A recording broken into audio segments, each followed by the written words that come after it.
Meus amados alunos, a paz do Senhor Jesus Cristo. Deus abençoe grandemente a vida de vocês.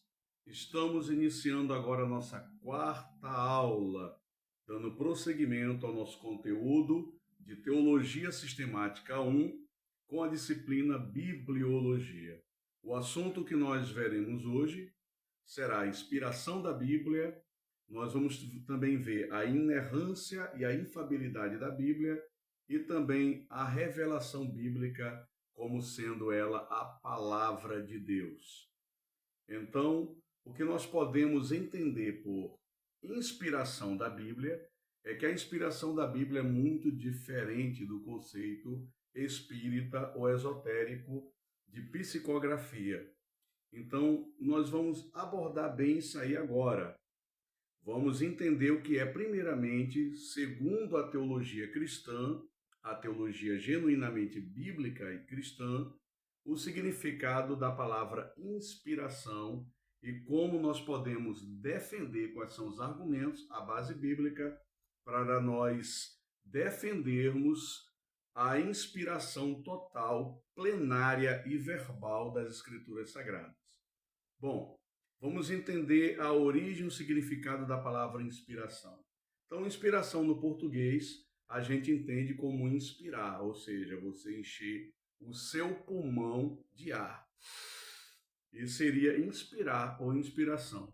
Mas na questão bíblica, significando o seu significado para a teologia bíblica cristã. Bom, a palavra tel é Deus em grego e pneustos é sopro. Então nós temos aí, quando nós falamos de inspiração, e o Novo Testamento traz versículos falando que a Bíblia, as Escrituras Sagradas, ela é totalmente inspirada por Deus. Ela usa o termo grego telpneustos, ou seja, sopro de Deus. Deus soprou no interior da alma dos seus profetas o seu sopro de inspiração, a sua palavra. Então, telpneustos é o termo grego que significa inspiração divina, sopro de Deus. Bom, foi o próprio Deus, por intermédio do Espírito Santo, então, que inspirou os seus autores. O ar para dentro, ou seja, o ar do Espírito Santo, o sopro do Espírito, é o sopro da revelação divina na mente do homem, na alma do homem de Deus, para trazer a revelação da palavra de Deus para a humanidade. Então, o sopro da revelação de Deus foi dado aos seus santos profetas e apóstolos. A palavra inspiração vem do latim inspirare, que tem o sentido de inspirar o ar para dentro, como eu falei para vocês no início. Ou seja, mais uma vez eu digo, Deus soprou no homem o seu espírito, dando-lhe em seu interior o ar da sua revelação na palavra. Eu sei que eu estou sendo um pouco redundante, mas para que você possa entender bem, fixar bem o significado da palavra inspiração. Então, nós temos dois tipos de inspiração dentro do conceito da teologia bíblica. Uma é a plenária e a outra é a verbal. A plenária, ela defende que todos os livros da Bíblia foram totalmente inspirados por Deus. Ou seja, cada ponto, cada vírgula, cada vogal, cada letra, cada número, cada expressão, a quantidade de palavras, a quantidade de textos, nada que está ali relatado nas Escrituras, textualmente ou em forma de narrativas, nada escapa de ser plenamente palavra inspirada por Deus. Deus inspirou tudo. Então, nada no texto escapa da soberana e suprema vontade de Deus como seu autor, como sendo aquele que inspirou e que ordenou e que por seu decreto quis que tudo que tivesse ali sendo relatado nas Escrituras, textualmente, venha dele mesmo, do seu sopro divino. Aí nós temos a inspiração verbal. Ela é plenária, porque ela é plena, ela é total, e ela também é verbal, ou seja, cada palavra em todo o texto sagrado é integralmente inspirada por Deus. Então, nós temos 2 Timóteo capítulo 3, 16, porque toda a Escritura é inspirada por Deus. Então, toda a palavra, todos os pontos, vírgulas, tudo que está escrito, tudo é palavra de Deus, sem exceção. Essa doutrina torna, portanto, a Bíblia infalível e inerrante. Todos os livros entram em harmonia doutrinária sem contradição nenhuma. É a harmonia na diversidade, ou seja, a Bíblia ela tem diversidade de textos, de autores, de tempos em que foram escritos, ocasiões, contextos históricos bem diversificados, porém existe uma harmonia perfeita em questão doutrinária, em questão de mensagem, em todo o livro da Bíblia, em todos os 66 livros. A inspiração plenária e verbal não eliminaram, isso é importante, que a inspiração plenária e verbal não eliminaram as características culturais e a personalidade de cada autor. Todos eles, de forma bem lúcida, escreveram seus livros pelo sopro de Deus. Portanto, não podemos confundir inspiração com psicografia espírita, pois essa tira a lucidez do escritor, sendo, portanto, uma entidade espírito em possessão do corpo que escreve a obra. Então, deixa eu explicar para vocês. Na psicografia, segundo o conceito espírita, a entidade, o espírito, ele se apodera do corpo da pessoa, a pessoa entra no estado total de transe, ela fica no estado de ausência de consciência própria e o espírito ali escreve um recado, ou pinta um quadro, ou escreve um livro, faz qualquer obra possuindo completamente a consciência daquela pessoa. A pessoa perde total consciência, ou seja, as palavras, os textos, as expressões não são próprias da cultura, dos trejeitos, da maneira daquela pessoa ser, mas sim de uma entidade que se apresenta através daquela pessoa. Isso aí é psicografia. Nós cristãos consideramos isso uma possessão demoníaca. Esse é o nosso conceito, tá? Mas isso aí fica para um outro estudo sobre angeologia, que é um outro assunto da teologia sistemática. Pois bem, voltando a falar de inspiração, a inspiração divina, ela é muito diferente da psicografia, porque a inspiração ela não tirou a lucidez. O Espírito de Deus não tira o lado racional de cada pessoa, não retira a lucidez de cada autor. Todos os autores que receberam o sopro de Deus pelo Espírito Santo continuaram conscientes do que estavam escrevendo, lúcidos de que estavam entendendo o recado de Deus e da sua maneira, da sua forma, interpretaram com sua própria linguagem, eles traduziram a mensagem de Deus. É como se Deus mandasse, na sua própria linguagem, o sopro da palavra no autor e o autor ali elaborasse uma interpretação com o seu jeito e sua própria palavra e maneira de traduzir.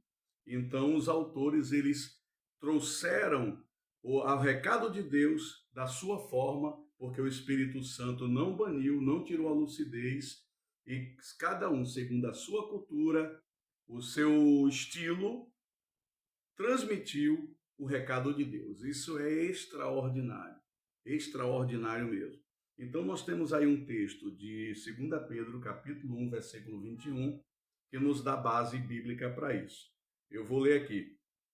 Porque nunca jamais qualquer profecia foi dada por vontade humana. Entretanto, homens falaram da parte de Deus, movidos pelo Espírito Santo. Então, você pode perceber a diversidade das formas literárias. Você percebe, por exemplo, o livro de Isaías. Isaías era um escriba. Isaías, ele era de família real, era primo do rei Uzias de Judá. Você percebe a forma erudita com que Isaías escreve e a diferença do profeta Amós, que é uma literatura mais simples por ser um homem do campo. No Novo Testamento, essa diferença ela é muito mais sentida nos 4 evangelhos e nas cartas. Você pega as 4 epístolas, a de Mateus, que vai trazer muitas informações do judaísmo, porque Mateus era um judeu de tradição. Aí você vai ver muitas informações sobre as tradições judaicas através de Mateus. Você vai ver Marcos, que era um judeu romano, de cultura romana, ele ser muito direto, muito pragmático, muito resumido ao modelo dos romanos, que a cultura romana ela era muito pragmática mesmo, muito direta, muito objetiva. Aí você vai analisar a forma as expressões de João, João que era muito amoroso, então o evangelho de João muito profundo, de quem tinha uma intimidade com Cristo muito grande e uma forma muito amorosa de transmitir, uma característica bem da personalidade de João e também uma característica da sua intimidade com Cristo, que é bem narrada nos 4 evangelhos. Você vai perceber também Lucas, que é médico, é um grego, o grego era foi o povo mais culto, mais inteligente da antiguidade, e você percebe a erudição, ou seja, o estilo clássico grego no Evangelho de Lucas. Então você já observa aí, as cartas de Paulo você observa que elas têm um teor muito teológico, muito profundo, de um verdadeiro doutor da lei, de um verdadeiro teólogo, de um homem muito profundo e também de um filósofo. Essa era a característica de Paulo. Já as outras cartas, outras epístolas dos demais apóstolos, você vai notar que não tem tanta cultura e profundidade quanto as cartas de Paulo. O próprio Pedro, quando ele fala das cartas de Paulo, em uma das suas epístolas, não me recordo se é a primeira ou a segunda, vou ser bem honesto aqui com vocês, eu me lembrei disso agora, durante o vídeo. Em uma das cartas, o apóstolo Pedro diz que muitos tentam distorcer as coisas que Paulo fala porque são ignorantes e não entendem. Então, o próprio Pedro ele dá um testemunho de que a epístola de Paulo e tudo que Paulo escreve tem um teor de profundidade, sendo palavra de Deus, inspirada por Deus, de forma muito forte. Bom, então a Bíblia ela também é inerrante e infalível, ou seja, a Bíblia não contém erros, ela não falha, como falam os teólogos liberais. A Bíblia ela é inerrante, sem erros, infalível e não contém falhas. Está aí dentro da sua apostila. Mesmo sendo escrito no período de 1600 anos por 40 autores diferentes, todo o seu conteúdo está em total harmonia doutrinária, sem contradições. Todos os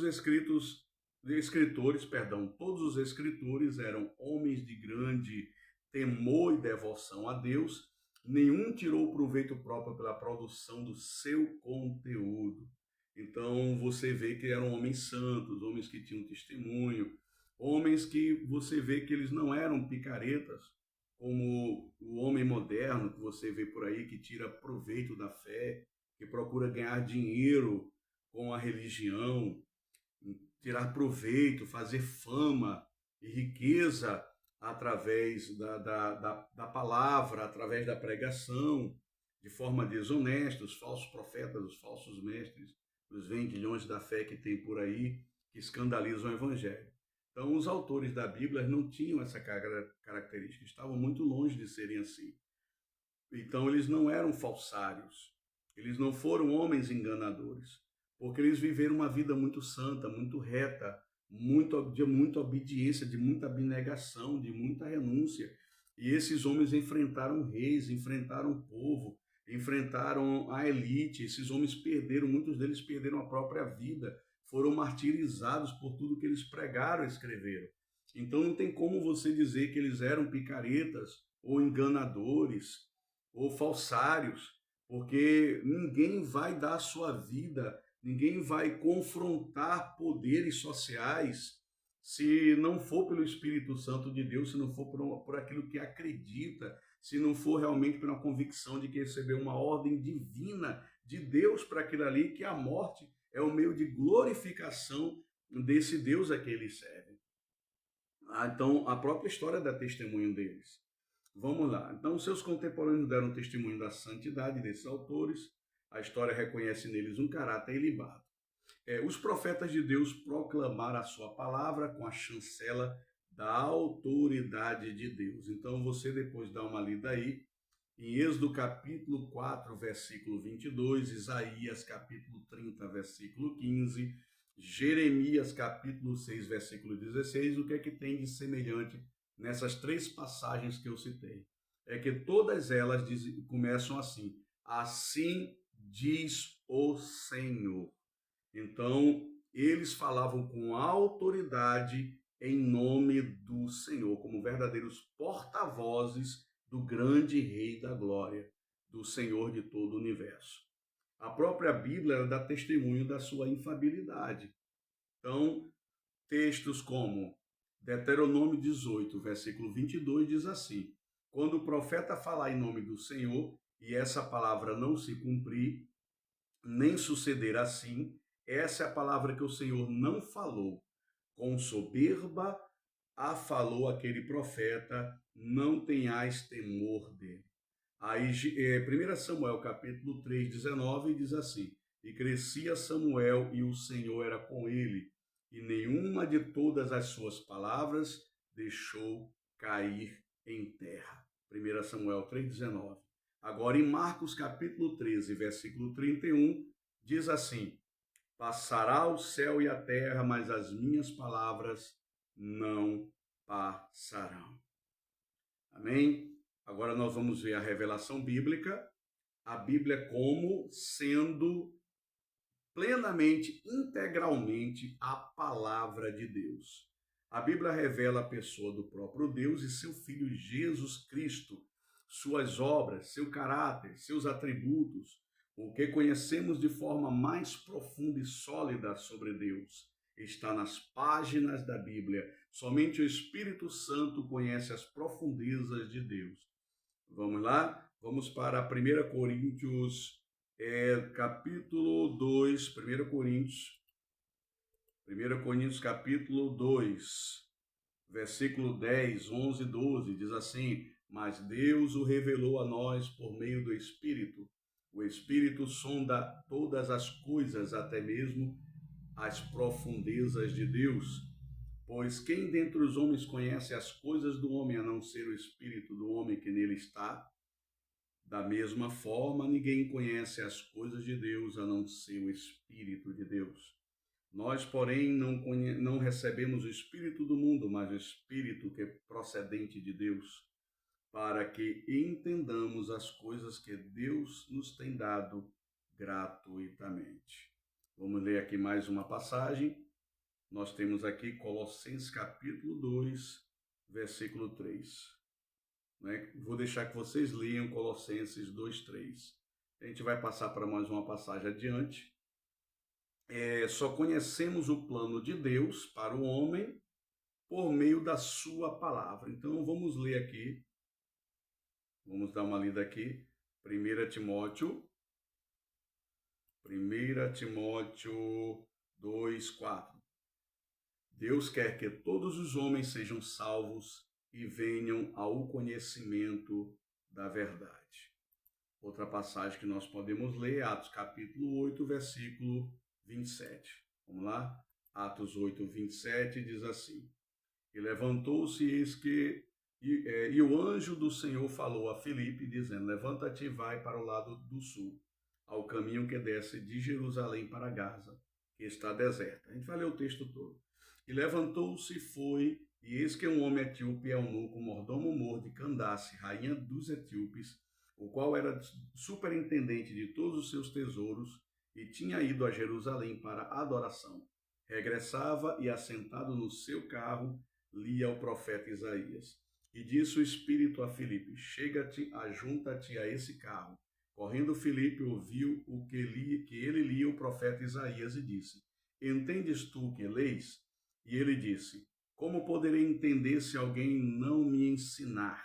E rogou a Filipe que subisse com ele e se assentasse.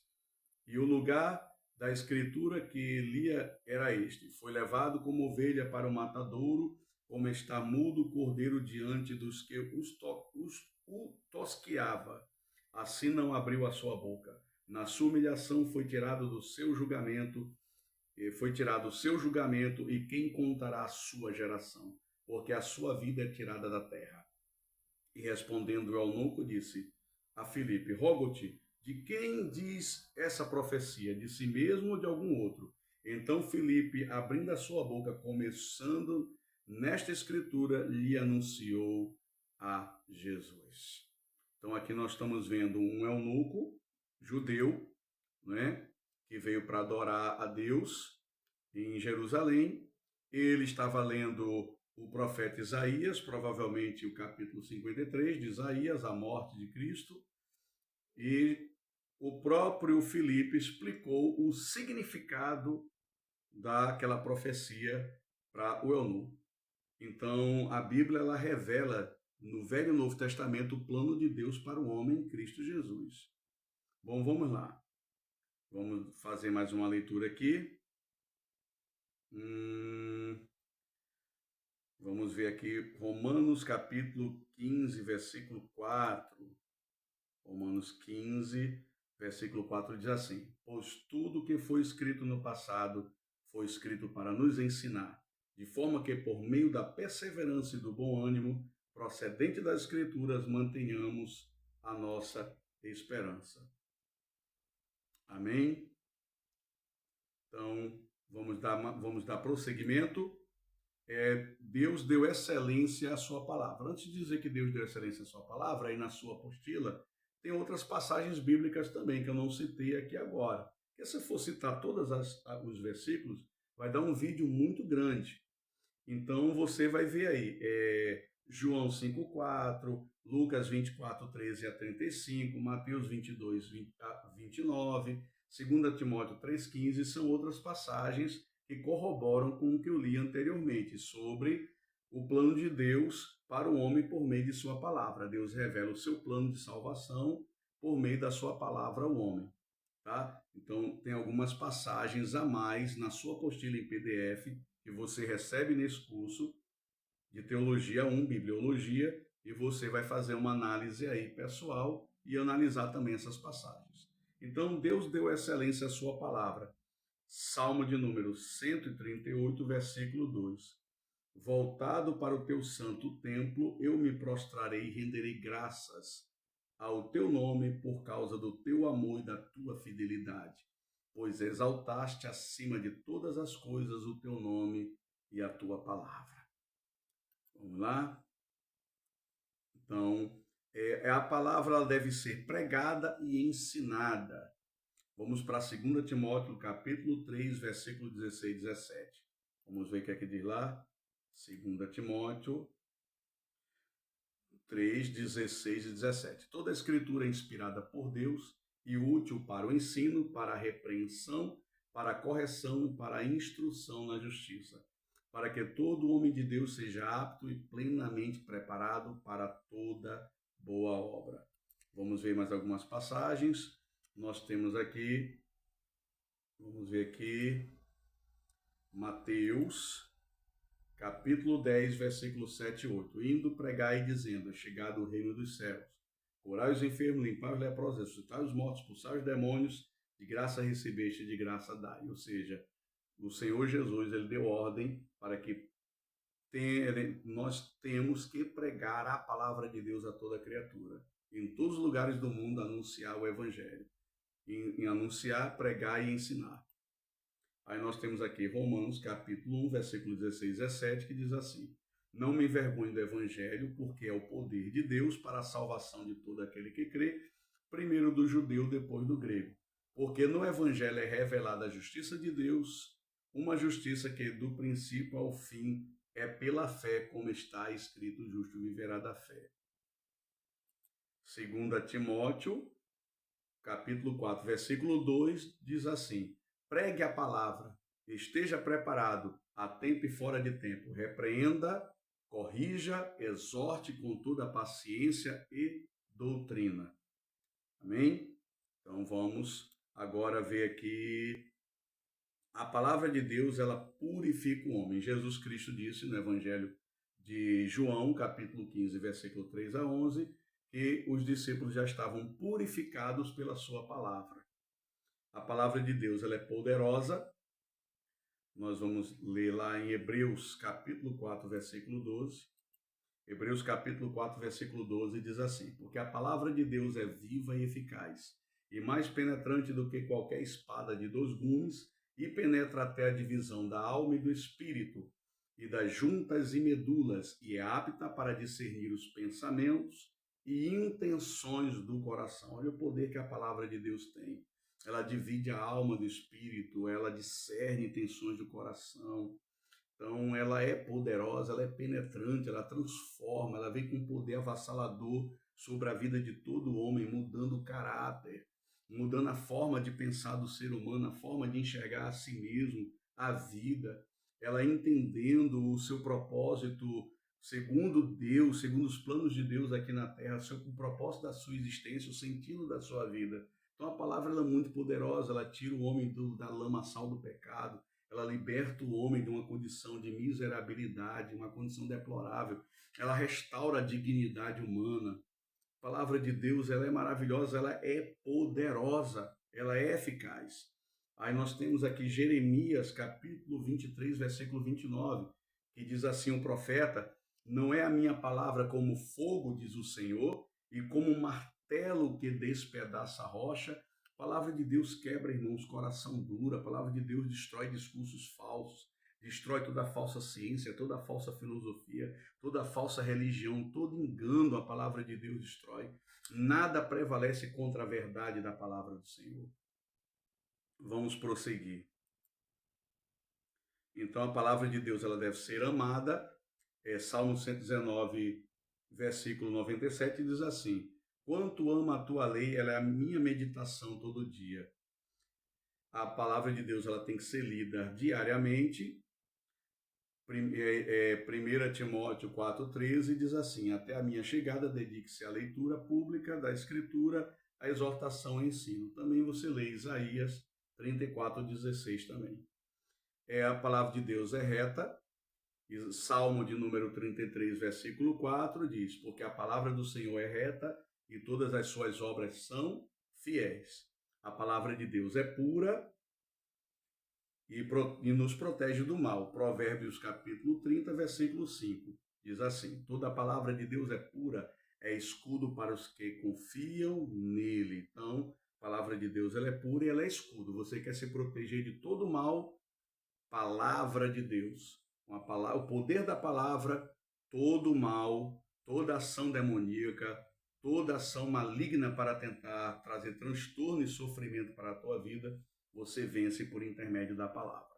Jesus venceu o diabo lá em Mateus capítulo 4, na tentação do deserto, foi com a palavra, usando as escrituras. Bom, vamos lá. Palavra de Deus eterna, Isaías capítulo 40, versículo 8 diz: seca-se a erva, cai a flor, porém a palavra do nosso Deus subsiste eternamente. Devemos ouvir a palavra atentamente. Olha o que é que diz aqui, João capítulo 8, versículo 47 diz: aquele que é de Deus ouve as palavras de Deus. Por isso vós as recebais, porque vós não as recebais, porque não sois de Deus. Então, Jesus está dizendo para os judeus que não criam nele, que se eles fossem de Deus, eles acreditavam em Jesus, porque é as escrituras que testificavam de Cristo. Os profetas já anunciavam Jesus, e tudo que ele estava fazendo ali durante o seu ministério era o cumprimento visível das escrituras. Por eles ficarem cegos em relação às profecias bíblicas e aos profetas, a tudo que estava sendo descortinado diante dos seus olhos, eles estavam demonstrando profunda ignorância da palavra de Deus. E isso mostrava que eles não tinham parte alguma com Deus, porque quando você é iluminado, a sua mente é iluminada pelo Espírito Santo, os seus olhos espirituais se abrem e você começa a entender a revelação profética. Bom, no Salmo de número 119, versículo 11, diz assim: e estas palavras que hoje te ordeno estarão no teu coração. Aliás, isso aí é Deuteronômio 6,6, tá? Perdão, Deuteronômio 6,6 diz assim: e estas palavras que hoje te ordeno estarão no teu coração, e as ensinarás a teus filhos, e dela falarás assentada em tua casa e andando pelo caminho, e deitando-te e levantando-te. Então, a palavra de Deus ela tem que ser realmente interiorizada no coração. E Salmo 119, 11 diz assim: guardei a tua palavra no meu coração para não pecar contra ti. Então, a palavra de Deus você tem que guardar dentro do seu coração. Você tem que interiorizar ela dentro da sua alma. Ela não pode ser só algo citado pelos seus lábios ou algo somente mental. Ela tem que estar dentro da tua alma, no mais profundo, enraizado da tua alma, para que ela se torne uma coisa prática na tua vida, ela se torne ações na tua vida. Bom, a palavra deve ser posta em prática com todos os seus ensinamentos. Então, Tiago capítulo 1, versículo 22 até o 24, o apóstolo Tiago, lá na sua carta, ele fala da importância de você não ser somente ouvinte da palavra de Deus, mas você ser cumpridor das Escrituras. O próprio Tiago, ele faz uma alegoria dizendo que todo aquele que é ouvinte da palavra, ele é semelhante ao sujeito que se olha no espelho e esquece da sua própria imagem como era. Assim é o camarada que ouve a palavra, mas não põe em prática. E Mateus capítulo 7, versículo 24 e 28, o próprio Jesus, ele fala da casa construída sobre a areia e a casa construída sobre a rocha. A casa construída sobre a rocha é aquela pessoa cuja sua vida ela é solidificada na doutrina da palavra de Deus. Então ela vai se tornar firme, resiliente e forte contra todo vendaval de tribulação, de lutas e dificuldades na vida dela. Ela vai resistir firmemente e vai ser vitoriosa. E a casa edificada sobre a areia é aquele sujeito que ele não tem guardado os fundamentos bíblicos da palavra em seu coração, em sua alma, não pratica a palavra e, portanto, quando vier todos os vendavais de tribulação, tempestades, ondas, tudo que vier para trazer lutas e tribulações, ele não vai resistir, não vai subsistir e ele vai cair por terra. Ok? Então, para nós encerrarmos, todo obreiro tem obrigação de conhecer bem a palavra, é uma obrigação, 2 Timóteo capítulo 2, versículo 15, o apóstolo Paulo diz que todo obreiro tem que estar preparado no conhecimento da palavra, sabendo manejar bem a palavra da verdade. Então dá uma lida lá, 2 Timóteo 2,15. E o exemplo disso nós temos o discurso de Pedro em Pentecoste. Pedro fez um discurso citando as Escrituras Sagradas, falando que o cumprimento dos dons do Espírito Santo, a descida do Espírito de Deus ali em Pentecoste, diante de toda a multidão de judeus, devotos e prosélitos, aquela manifestação do poder, não era porque eles estavam embriagados, aquelas línguas e toda aquela manifestação sobrenatural era o cumprimento da profecia bíblica de Joel, capítulo 2. Ele cita a profecia bíblica. Já pensou se Pedro não conhecesse a passagem? Ia ficar vácuo e ninguém naquele dia, aquelas 3.000 almas, não ia se converter. Porque mais de 3.000 almas foram batizadas com o discurso de Pedro, porque Pedro ele citou as Escrituras, ele citou, segundo os profetas, a necessidade da morte de Cristo e da sua ressurreição. Então Pedro ele foi lá na promessa do derramamento do Espírito, ele falou de Jesus, do seu sacrifício, da sua crucificação, tudo com base nas Escrituras do Velho Testamento, nas profecias bíblicas. E mais de 3.000 almas ali ouviram, foram convencidas da verdade, da palavra, e se converteram e foram batizadas. Por quê? Por causa do conhecimento bíblico e da exposição da mensagem com conteúdo bíblico através do apóstolo Pedro. Você tem também o discurso de Estevão no Sinédrio, no capítulo 7 de Atos, que ele arrebenta com todos os doutores da lei, escribas e fariseus saduceus, discutindo com eles sobre Cristo, segundo as profecias bíblicas, e eles ficavam furiosos porque não conseguiam resistir e vencer os argumentos de Estevão. Amém? Então, nós nos veremos no próximo vídeo. Deus abençoe grandemente a sua vida.